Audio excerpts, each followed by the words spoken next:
80 to 90% of people fail their New Year's resolutions within the first 2 months of the year. This is a daunting stat. This is something that really counters everything about New Year's resolutions. And while I'm going to talk about what we should be doing right now, it's December 31st, so happy New Year's Eve. What are we supposed to do, right? If you can't do a New Year's resolution because you know that you're going to fail, then what are you supposed to do, right? Like, what's the whole point of the celebration? I'm going to talk about it, and I'm actually going to defend New Year's resolutions for a little bit. I never really thought that I would be doing this in my life, but alas, we're here because I think, opinions in my life have changed a little bit. Yesterday, in yesterday's video, I talked about doing like a yearly reflecting on the year past. Today, I'm going to talk about New Year's resolutions, and I'm going to give some predictions for what's going to happen in 2026. So that's going to be today's episode for you. So, what are we going to do, right? I used to be, that person that was like, oh, New Year's is useless, right? It's useless. If you're going to make a change to your life, do it now. I still believe that. I still think that's important. But I think I'm starting to understand and appreciate the idea a little bit more.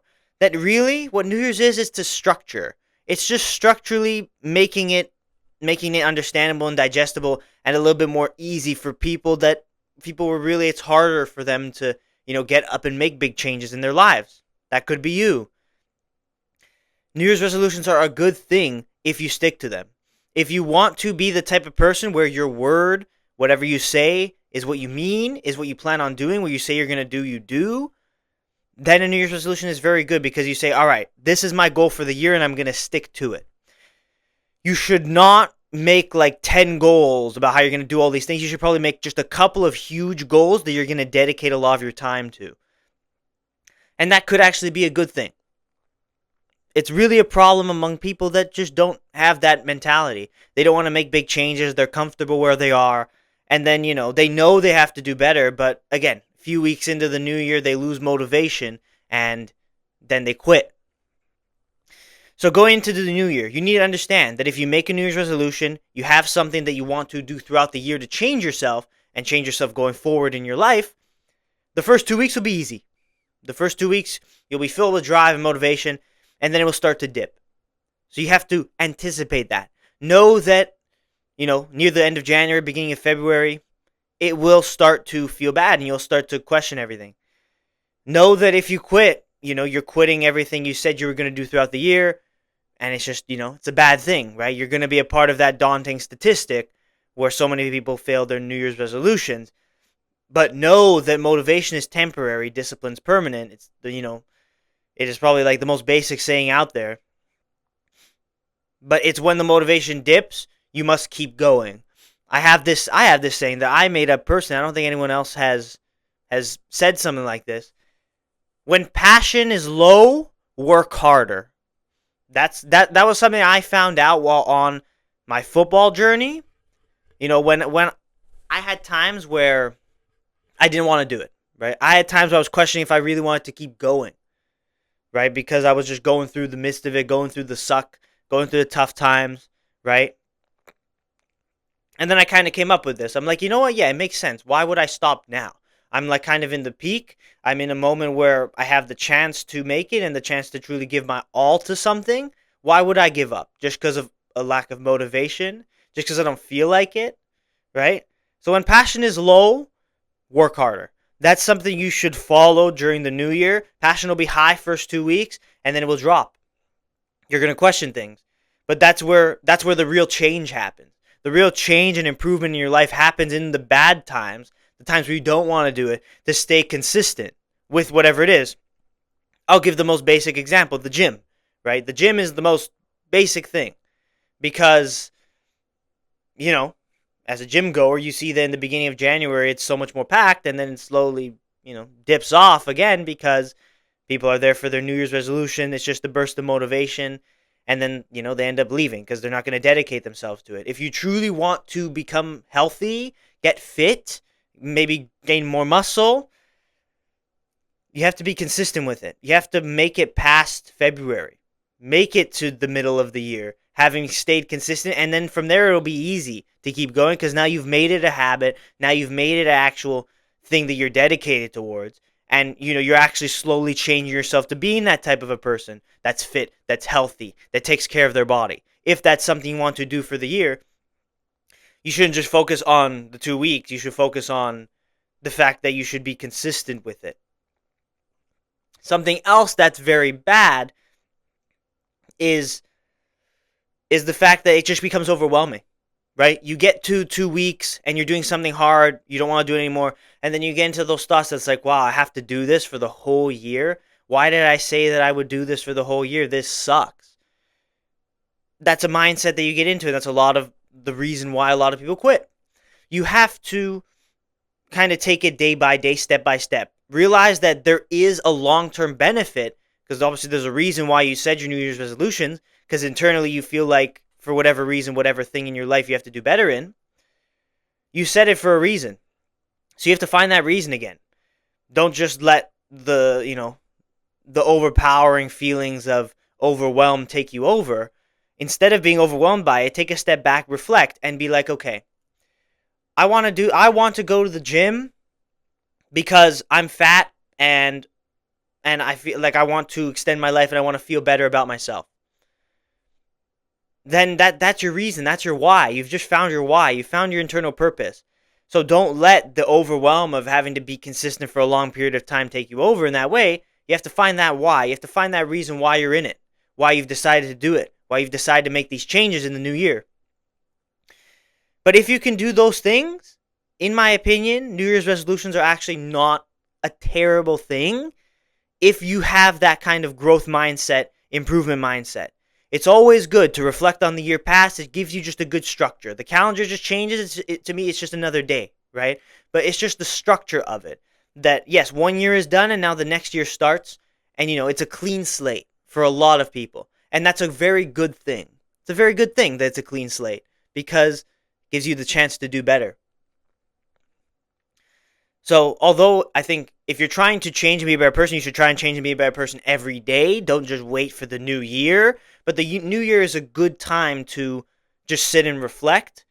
And, if you watched the video yesterday, in your reflection, you also have to be thinking about what you're going to do in the future, what you're going to do next year to make sure that the good moments of 2025 stay there and you can repeat those moments. And the bad moments of 2025 you can do better in and make sure they don't happen again in 2026.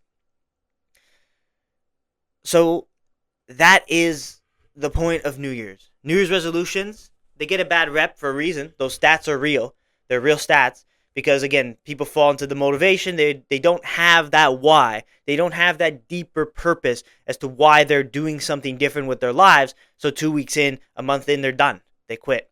If it's the gym, if it's like a financial pursuit, relationships, just self-betterment in any way, because they're not the type of people that are at that level. To become the type of person that wants to change and grow, especially if you're in a bad moment in your life and you kind of hate your circumstances right now, to become that type of person requires you to find that purpose, requires you to find the why, the reason why you're doing this.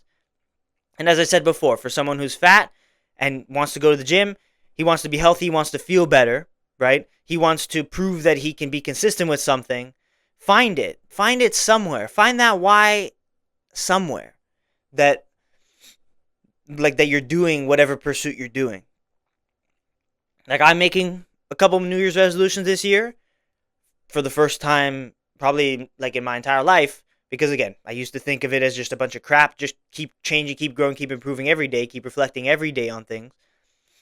But I think I've appreciated the structure that it gives, like the whole like you have to be weary of motivation issues, but you also have to understand that like there's really no better time to look at yourself, right? Take a look in the mirror, wake up and open your eyes to the fact that there are many things that you can improve on. And then you can set the next year to do that. Like maybe 2025 was a horrible year for you and so many things went wrong. The new year is probably the best thing that can happen to you because it's a clean slate. You start over and you have the chance to do better, right? Give the glory to God because, you have the chance to do better each and every day. So the New Year is actually a great thing. I've given a lot of crap for, a long time. And I think there are a lot of people that will still fall into those statistics where they start something and they don't finish it. But really, that's the main point, is that it's a good thing to reflect, but you have to be careful. You have to be careful as to how you go about it. If it's just a burst of motivation, you're going to fail. If you have a deeper purpose and a deeper meaning, and internally you feel that fire, you will keep going and you will be consistent with it. The longer you can go, again, if you make it past February, if whatever New Year's resolution you have, you make it to the end of February with it, you will keep going. It'll become easy at that point because now it's a routine, now it's a habit, and now you're able to be consistent with it. That's a good thing. And that means you're actually making real change to yourself, and you'll start to see those changes take place, closer to the end of the year. So that's what I'd say. Make sure that it's not just a short burst of motivation like many people. Make sure that if you're going to make a resolution, you're going to say you're going to do something, be the type of person that actually does it and follow through with it and truly change yourself to become a better person. But if you do that, if you follow it like that, then New Year's resolutions are great. They're a great way to kind of just reflect and humble yourself to things you have to do better in your life. So that's my new rounded opinion of New Year's resolutions. There's many bad if you're a lazy person and you can't, you don't have that purpose, you don't have that why, but there is actually more reason and more point of doing it than I kind of gave it credit for a lot of my life. And I'm kind of realizing that, yeah, it does kind of make sense that like you can truly better yourself. So that's my new opinion of it. So when making New Year's resolutions, just be cautious. Don't say you're going to do like 10 different things at once, as I said before. Again, it causes that overwhelm. Pick a couple of big things that you want to change right now. Start the process. Get that discipline, consistency. Don't quit. And then maybe if you get to the point where, let's say you're fat and you don't like, you don't like the way you feel, so you want to feel better about yourself. And then by the middle of the year, by near the end of the year, you lost a bunch of weight. Right? Then at that point you can start, the gym part is already a consistent part. Then you can start looking towards other things you want to improve in your life. But you cannot just overwhelm yourself with a bunch of different things. Do a couple of good, big things and just hard grind, hard focus on those. That's my opinion as to kind of the best way to go about New Year's, the best way to go about New Year's resolutions. It's not a load of crap. Like, it's not complete garbage. It's only complete garbage for those that just kind of, you know who those types of people are, where they just kind of, say, oh, I'm going to do this, I'm going to do this, I'm going to do this, and they never actually follow through.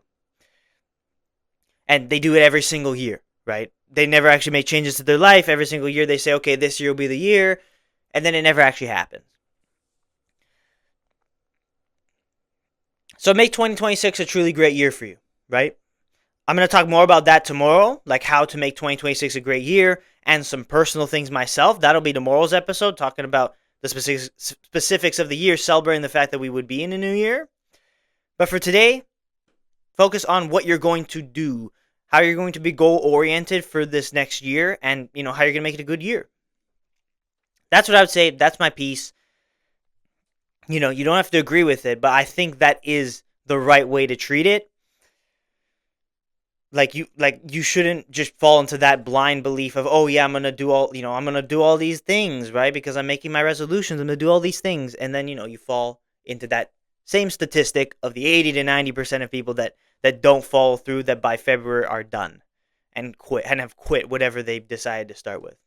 Like, gym memberships, they make the most money off of the people that bought a membership and don't go. Like, you know what I mean? That's kind of like the essence of how crazy it is and how many people really do, like, just not make it, right? How many people really don't make those changes in the end, don't follow through with what they said. So don't be that type of a person. Be the type of person that actually is going to dedicate themselves to something big and something significant, because at the end of the day, you're only doing it to better yourself, to become a better person, to feel better, to enjoy your life more at the end of the day. That's really the underlying reason why, you feel like you have to improve something in your life. That's what we're all here to do, is to do better, is to reach fulfillment, right? Achieve great things in our lives. That's what we're all here to do. So start that by actually staying consistent with something when you make your New Year's resolutions. So that's my piece. I'm going to end it right there. And now I'm going to kind of shift and I'm going to talk about some predictions. What are my predictions for 2026? Today's the final day of 2025. Many good things happened in the year, many bad things happened in the year. What do I think is going to happen in 2026? So, my predictions are going to kind of be based on the things I care about, some sports, some video games, music, stuff like that, like other current events and stuff. I'm not going to touch upon everything, but I kind of have like a list in my mind as to what I want to talk about when it comes to my predictions. Like, how do I think the year is going to be? So let's get into it, right? So obviously, if you're not interested, well, this is, I'm just talking about things that relate to me, right? Because this show is kind of like, it's like that, right? It's kind of like like an autobiography type of thing, like just kind of live, just going about it. So let's get into it, right? So we're gonna start with soccer, football, right? Of course, we're gonna get more specific here, right? Premier League winner, the English League. I think Man City takes the Premier League this year. I like it's boring. It's boring, I know, but I just think Arsenal keep bottling it. And my team is Chelsea. If you didn't know, we're having a stinker right now. In the beginning of the season, I thought we'd have a chance, but we've had a real fall off. So I think Man City is gonna take it, which is so boring, but it really does look like they're kind of unstoppable right now. That's kind of how it is. Champions League winner. I'm actually not sure. Champions League winner could be like literally anyone. Like, some teams they're doing well in some aspects and other teams are doing bad.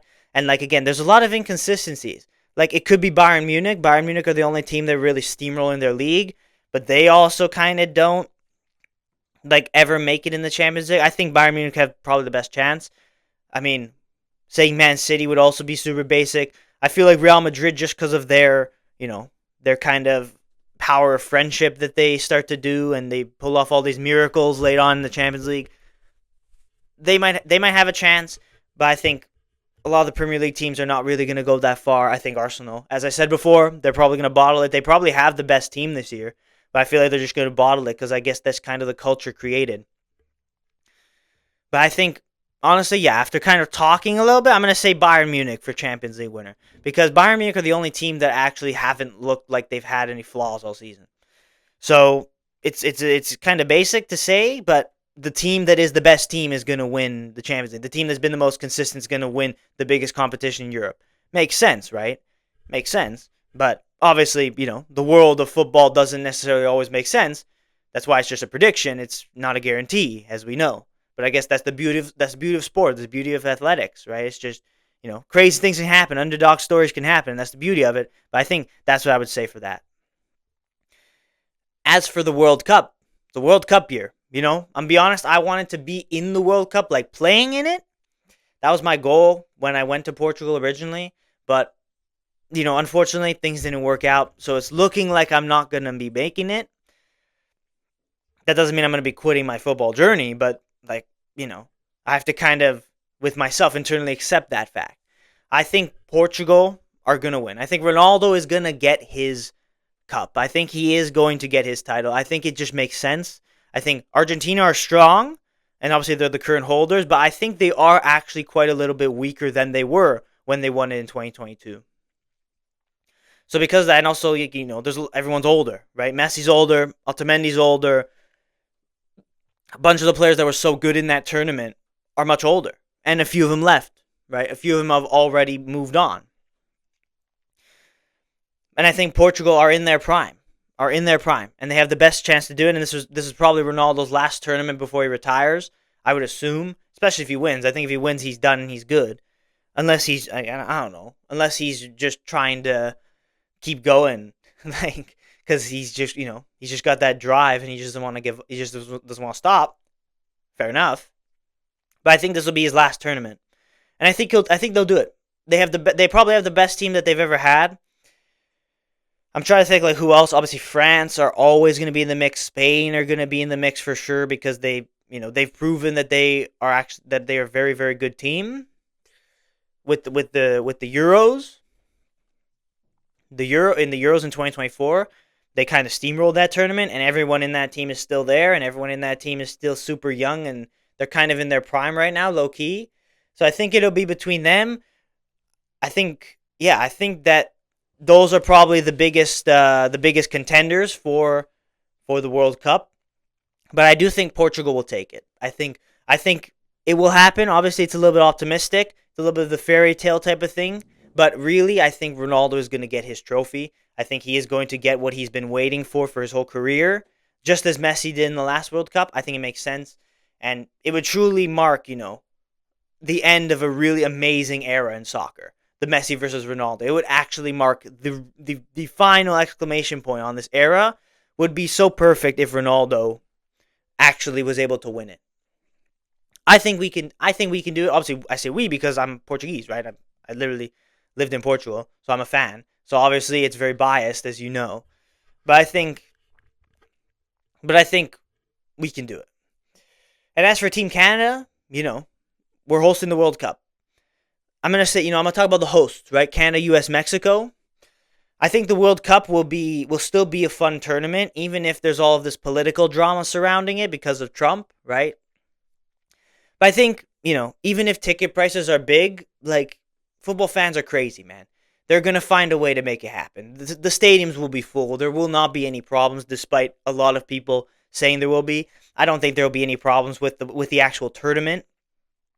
But with the host countries, I think Canada will suck.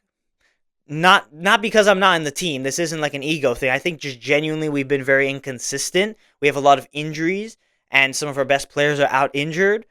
And a lot of the players we had in 2022, where it was a good run to the World Cup, but we actually were terrible in the World Cup. And the players that we had in 2022, in my opinion, are better. A lot of them are gone because a lot of them were old, right? A lot of them were already in their mid to late 30s, and now they're not going to be in the team. So I don't have really much hope for Canada. I don't think we really make it out of the group. But if we do, good for them. But I don't think so. In terms of for the USA have a good team, but they never seem to make it gel.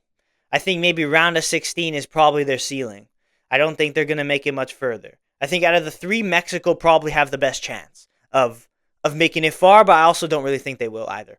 I think they also will kind of cap off at the round of 16. I think, again, the problem I have with the World Cup is because there's so many teams that shouldn't be there because they increase the amount of teams, and it's just a bunch of corruption just kind of surrounding it. So because there's so many bad teams in the World Cup, perhaps a team like Mexico could make it to the quarterfinals, maybe further. But I don't see it happening. I think round of 16 is the absolute ceiling for all of the host teams. But I think of the three, Canada looks like it is actually the worst, the most worse off. Whereas in 2022, it didn't look like that. It looked like Canada was probably the best of the three. But it's unfortunate how it's happened. Obviously, I'm not going to be there to help them out, so that's that's what it is. But I think Portugal will win it. I think Canada, won't really do that well. But we'll see what happens. We'll see what happens. These are just predictions, right? They're just predictions. They're not freaking scripture, right? Obviously, I'm just saying my piece. And I'm going to shift now. World Series, baseball. I've been getting really into baseball, and I think this year for baseball is going to be a very, very, very, very good year for baseball. Heavily biased opinion, I think the Jays are going to do it. The Blue Jays are going to make it happen. They made it to the final. They made it to Game 7, and the heartbreak, obviously, that happened, it's insane. And they're going to have mostly the same team with just a couple of better players. So I really do think that they'll be able to come back and make it happen. This one's obviously a very heavily biased one, but I think that is what I'm going to say. GTA 6.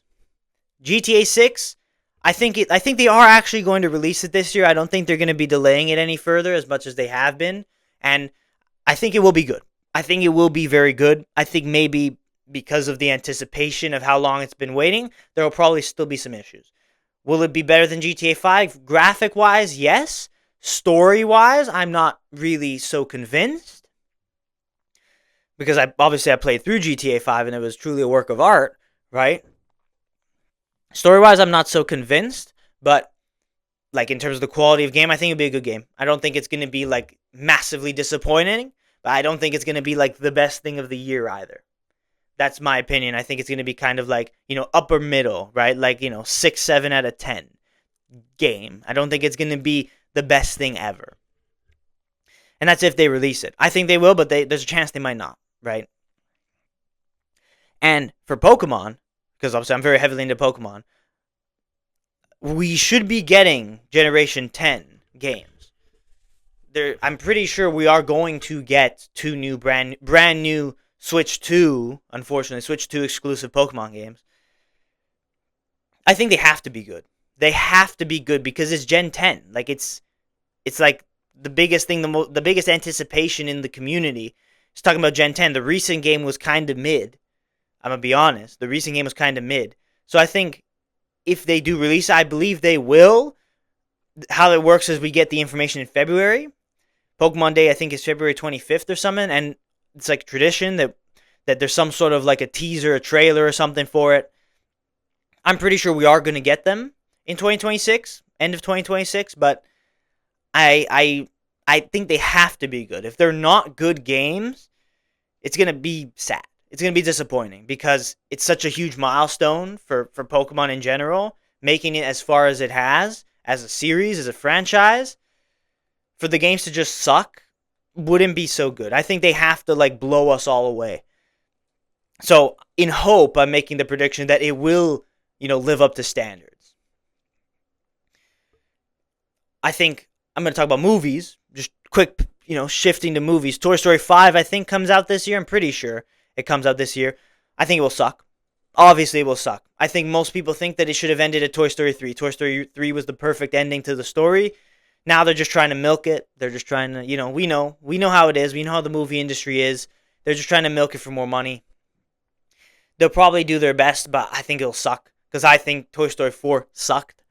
Sucked donkey piss, let's say, for trying to not say swear words, and for lack of a better term, it sucked. And I think Toy Story 5 will also suck. And I think Toy Story 6 will also suck. It's just money at this point. And I think Shrek 5 comes out this year too. I'm pretty sure. I think Shrek 5 will actually be alright because it's Shrek. I think you can't really go wrong. I think it'll be alright. I don't think it'll blow us away, but I think it won't be as bad as Toy Story 5 in comparison. I think it will still be a solid movie. And there's many other things coming out, but I'm not fully tapped into the movie scene. I just, I've seen some news and stuff, and it's like, all right, yeah, this will be good, this will be bad, whatever, right? And for music, Drake was supposed to come out with Iceman. I thought he was going to come out with it, like, this year. But, we're here at the end of the year, unless he magically releases it today, which would be crazy. I don't think so. He will release it, I assume, in like February. That would probably make the most sense. Because it's still winter, right? Iceman. I think it'll be mid. You know what? I think Drake had the chance to make like a 15-song, hard, just him going back for the Kendrick beef, going back at him, and like coming out with some heat. But seeing some of the singles that he's released, I really do think that it's just going to be, there's going to be one or two banger songs that are kind of on that level, but there are going to be a lot of kind of dancey, poppy type of songs and just just disappointing stuff. So I think that album will be mid, which is sad. I really wanted it to be good because I love Drake. I'm not like, I love Drake as an artist, but I really do think the album will suck, which is unfortunate, but that's how it is. And the first, hip-hop album of the year is going to be A$AP Rocky, coming out in middle of January. I think it'll be good, but again, same type of thing as like the GTA 6 prediction. It's like we've been waiting so long for it. It's like such a long anticipation. I think the standards have been set a little bit too high, and I don't think it will reach that bar. I think it will be all right. It will be a good album, solid, but I don't think it will be like the best thing ever made.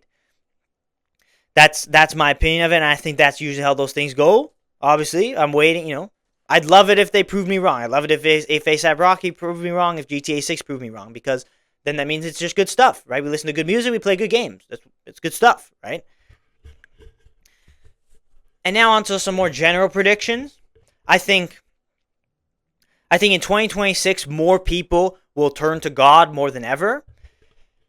this has already been a big stat in 2025. A lot of people have moved towards God, have confessed their love for Jesus, and it's an absolutely beautiful thing. I think that number will only increase in 2026 because I think more and more people are realizing just the lies in this world, that just like how societal norms just are bad, like how party culture and all this stuff is just bad for you, how a lot of it's a lie and a lot of it's just to kind of keep you, locked up in your own little bubble. I think more and more people are realizing that, and more people are realizing the fact that really the only truth comes through the Bible, the scripture, the Lord Jesus Christ, and his sacrifice. More and more people are realizing that every single day, and it's more so an American thing than Canada thing, but in America specifically, I feel like a lot of people, and really all around the world, I think a lot of people will turn to God. And a lot more people are going to move away from this hedonism type of lifestyle and societal norms and culture that have been pushed over these last few years, few decades. And I think more than in 2025, there will be a lot more people moving towards God in 2026. That's I think a very solid prediction, and it's just such a good thing. So I really do believe that. I think Andrew Tate is going to go back in the ring. That's an interesting one, obviously. I think Tate is, like, if you know who Andrew Tate is, like, I don't think he's going to be satisfied with the loss. I think he, maybe near the end of the year, because maybe he needs some time to recover, it's all good. I think he's going back in the ring. I think he is going to go and fight someone else, and probably someone else that, like, not just some random dude that, like, no one knows, that is kind of trash. He's going to find someone and fight someone that's actually pretty good. Because I think he still wants to prove himself, to prove that he can still do it, because he still lost. And as a guy like that that's just constantly pursuing excellence and all this stuff, I feel like he's just not going to sit back and just give up. I feel like he is almost certainly going to do another fight. Whether it's next year or the year after, I think it is going to be next year, near the end of the year. And I think when it comes to political things like midterm elections, I'm pretty sure for America, I think Trump's going to keep everything he has because that's how politics is. Democracy really isn't real. As much as a lot of people probably are questioning Trump right now, it's not real. I think he's going to keep everything. Everything's going to be the same. It's not going to be a real challenge. He's going to make it through his 4 years, and we're going to give him his 4 years to actually see if he can do what he says he's going to do, right? And if he doesn't, well, then right? Then you've seen it be exposed even further, just the lies of politics and why you shouldn't follow it at all. But I'm saying this just for prediction's sake, that I'm pretty sure that the midterm elections are not going to be that like significant in terms of the result. Maybe the publicity of it will be overblown, over the top. But I think it's not going to be that crazy. So those are the predictions I have. There's a lot of other things probably that are going to happen throughout the year. Some good, some bad. But those are kind of like, a little, I don't know, just a little fun thing, right? That I'm just going through some predictions for the year. That's what I would say in terms of what I personally think is going to happen in the year. There'll be many other great things, many other bad things, because that's how it is, right? That's how the world is. So for tomorrow, what I'm going to talk about is my own personal predictions for my own life in the year. What you can do to make 2026 a good year for you, as we, actually would go to New Year's Day and celebrate 2026. That'll be tomorrow's video. Talking about how you can make it a good year for you, and what I'm going to do in my life, what my predictions are for myself. For myself, for this show, for things personally, for things that you see that I talk about. And it's going to be also a very good, fun, lighthearted type of episode. So, subscribe, like this video if you enjoyed it. What do you think of the predictions? I don't know if you're involved in the things that I talk about, but, what do you think, right? Was there something that I said that was crazy? I don't know. Like, am I going over the top? I don't think so. But let me know in the comments. Leave a like on the video. Subscribe to not miss tomorrow's video, because tomorrow's also going to be a very good New Year's Day special video talking about what you could do to make 2026 good and what I'm going to do to make 2026 good for myself. So thank you for watching this video. Thank you for being here. God bless you all. Continue to glorify God in absolutely all that you do each and every day. And I will see you tomorrow for the next video.